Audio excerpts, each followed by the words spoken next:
I don't know if anyone will believe me, but I need to write this somewhere. I've tried explaining it to friends, to my landlord, even to the power company, but every time I do, they look at me like I'm mixing up details, like I'm confused or tired. I'm not. I know what I saw, or at least what I keep seeing.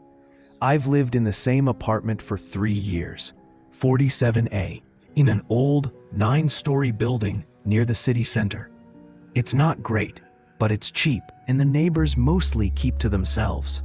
A few months ago, I started noticing something strange about the hallway lights.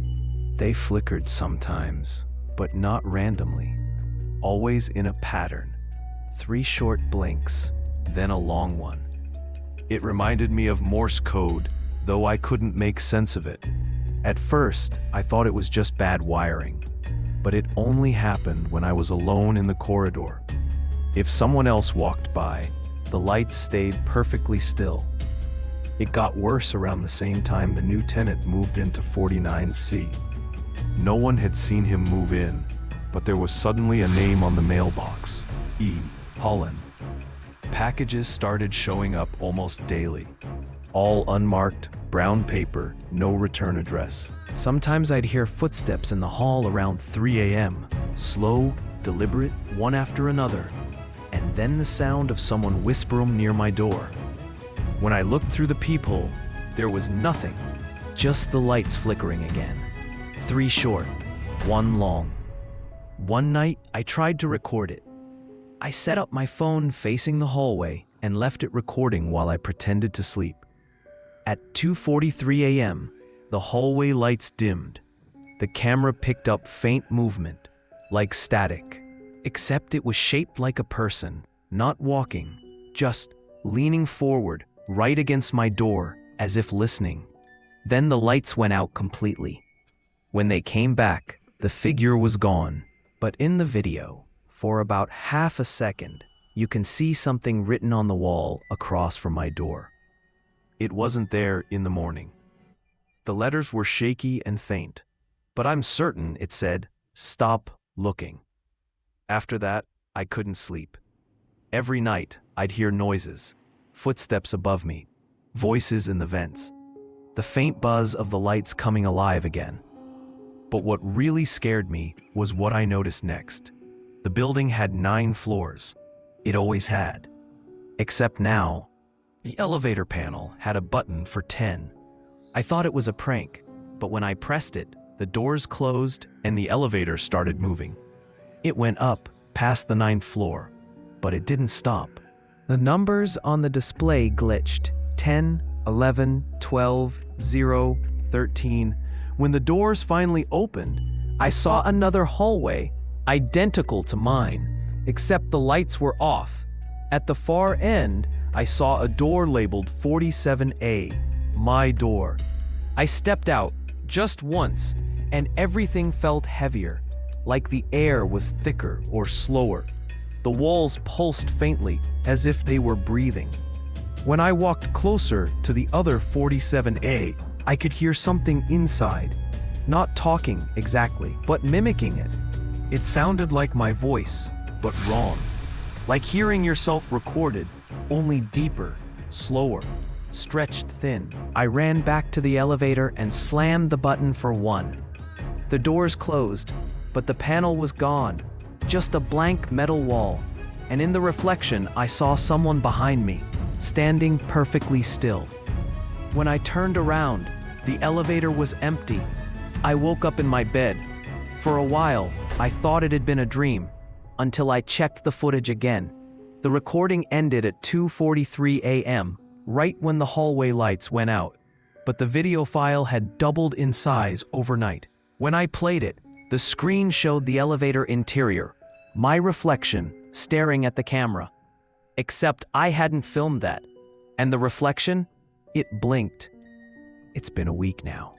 The lights still flicker, same pattern, 3 short, 1 long, but now they don't stop even when others are around. Some of my neighbors are missing, and the building manager says those apartments were never rented out. But I can hear them at night, muffled voices through the walls, repeating my name in sync with the flickers. I tried to move out, but when I packed my bags and stepped into the hallway, the sign above the elevator didn't say ground floor anymore. It said level 47A. I think the building's folding in on itself, or maybe it's growing. Either way, if anyone out there lives in an old city apartment with flickering lights, don't count the floors. And if you ever see a button for 10, don't press it. The subway that skips stations. I don't know if anyone will believe me, but the subway in my city doesn't always take you where it's supposed to. And if you ever end up on the wrong one, you'll never come back on the same tracks. I take the East Line every day to work. Same time, same car, same seat if I'm lucky. The trains here are old, creaky, and the lights flicker in that migraine-inducing way that makes you feel like you're losing time. For years, it was all routine. Until 3 weeks ago. That's when the train skipped my stop. At first, I thought it was a simple delay. The intercom crackled, but instead of the usual automated voice, I heard something else. A man's voice, calm, deliberate. Please remain seated. The next station is not for you. Some people laughed. Some looked confused. The train didn't slow down. After 5 minutes, I realized we weren't passing through tunnels anymore. Outside the windows, the lights were wrong. Too far apart and shifting colors, like reflections underwater. Every so often, I'd catch a glimpse of something else moving between them. At one point, I swear, I saw a row of identical faces pressed against the glass, pale and still like mannequins. The guy sitting next to me asked if I seeing it too. When I turned to answer, his seat was empty. The strangest part is that the train never stopped moving, but the crowd inside began to thin out anyway. Each time the lights flickered, a few more passengers were gone. No sound, no motion, just missing people. Eventually, it was just me and one other passenger, a woman holding an envelope. She was crying softly. When I asked where we were, she said, "It's underneath everything. The city keeps sinking, and the rails go where the ground remembers." Then she stood up, walked to the door, and stepped through it, not out into a platform, just into blackness. I never saw her hit the ground. The lights went out after that. I sat there in the dark, trying not to move, listening to the sound of rails beneath me. But it wasn't metal on metal anymore. It was slower, deeper, like breathing. When the lights flickered on again, the car was filled with fog. Through it, I could barely see shapes, people standing perfectly still, facing the windows. They weren't reflections. They were outside, and all of them were watching me. I don't remember when the train finally stopped.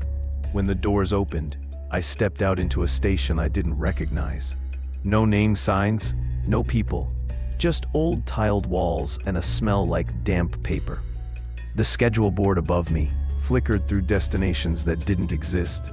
Level 47A, the 9th floor, underline, return to sender. Then the screen went blank. I found an exit and followed it, but every corridor looped back to the same platform. Even the graffiti repeated itself. The same phrase scrawled on every wall, "Stop looking." At some point, I must have blacked out because I woke up sitting in a regular train again, surrounded by people scrolling on their phones. Same East Line, same time, except no one else reacted when we passed a dark station with no lights, no name, and a single figure standing motionless by the edge. It was the woman with the envelope. Now, every few nights, my train skips my stop again. When it does, I keep my eyes down, because if you look long enough into that black tunnel outside, you start to see faces looking back. And I think they're the ones who never made it off. I checked into a hotel that doesn't exist. I don't know if anyone will believe me, but I checked into a hotel last month that isn't on any map. And now I'm starting to think it wasn't a building at all. I was traveling for work, a late-night conference across the city. The event ran long, and by midnight I was too tired to go home, so I decided to grab a cheap hotel nearby. I searched online and found one I'd never noticed before, the Holland Inn. Good reviews, low price, just 3 subway stops from where I was. When I got there, the street was quiet, like it had been emptied hours ago. The hotel sat between 2 boarded-up storefronts, its sign half-lit in a sickly yellow glow. The glass doors opened automatically, though no one stood behind the desk. A faint hum came from somewhere above, like a distant generator. I waited, then rang the service bell. After a moment, a woman appeared from a back hallway, smiling too widely, her voice calm and rehearsed. "Welcome to the Holland Inn. Checking in?" Her name tag was blank.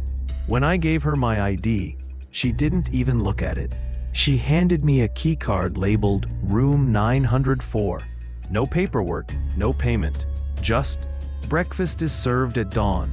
Don't leave your room between 3 and 4 a.m. I thought she was joking. The elevator creaked the whole way up. The button for 9 was sticky, like someone had pressed it too hard, too many times.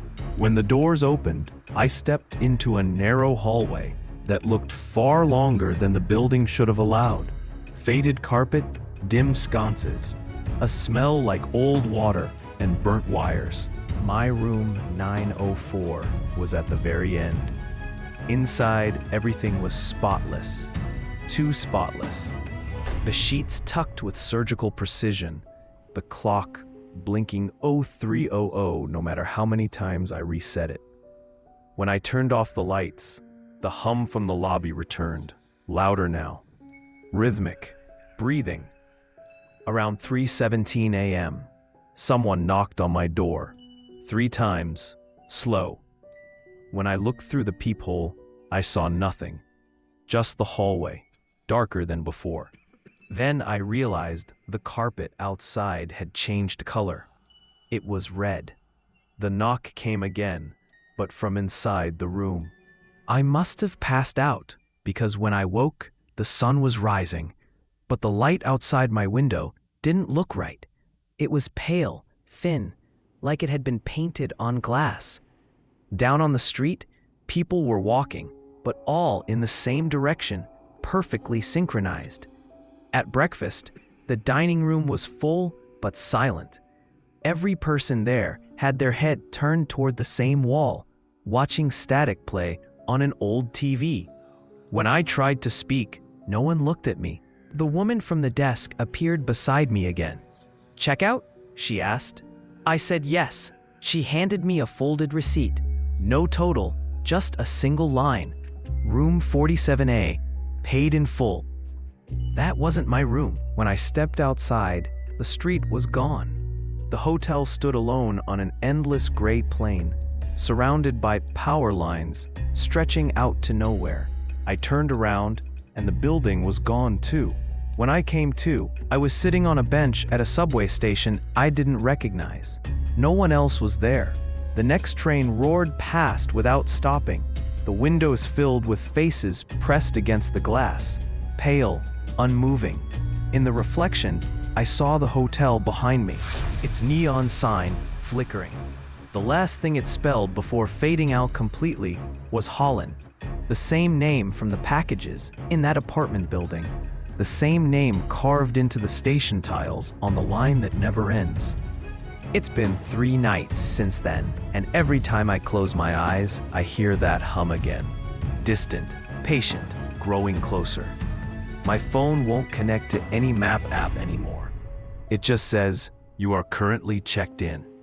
If you ever find a cheap hotel downtown with no reviews older than a month, don't book it, because I think the Holland Inn isn't a place at all. I think it's an invitation. I don't know if anyone will believe me, but I need to write this down before I forget more than I already have. It's hard to explain what happened on that train, because I'm not even sure it happened in time the way normal things do. It started 2 months ago, or maybe yesterday. I'm not sure anymore. I was traveling home after visiting my sister. The last train of the night, a half-empty sleeper that ran through the countryside. It was supposed to stop at 6 stations before the city, but after the third one, it just didn't. No one said anything at first. We all assumed there was a delay or signal issue. But when I checked my phone, the map showed we'd left the rail network entirely. Just a blinking blue dot surrounded by nothing. Then I noticed the stars outside the window. Wrong somehow. Brighter. Moving. An older man across from me asked if I'd seen the conductor lately. I hadn't. He stood, walked to the next car, and never came back. After maybe an hour, or several, I decided to look too. Every carriage I passed through felt slightly off. Different seats, different lighting. In one, the windows were frosted over. In another, they were mirrors. I could see myself sitting in one of the seats, sleeping, even though I was standing right there. When I blinked, my reflection's eyes opened. I tried talking to other passengers, but most of them wouldn't even look at me. Some were crying softly, some were completely still, eyes wide open. One woman whispered, "Don't listen to the announcements." Of course, right after that, the intercom crackled to life. The voice, distorted too deep, said, "Ladies and gentlemen, please remain seated. The next station is not for you." The woman started screaming. After that, the train lights went out and the sound of the wheels changed. It wasn't metal anymore, more like water, a slow, endless churning. When the lights came back, I saw through the window that we weren't moving across land anymore. We were gliding through a black current, like liquid space. I could see shapes beneath the surface, enormous shifting outlines.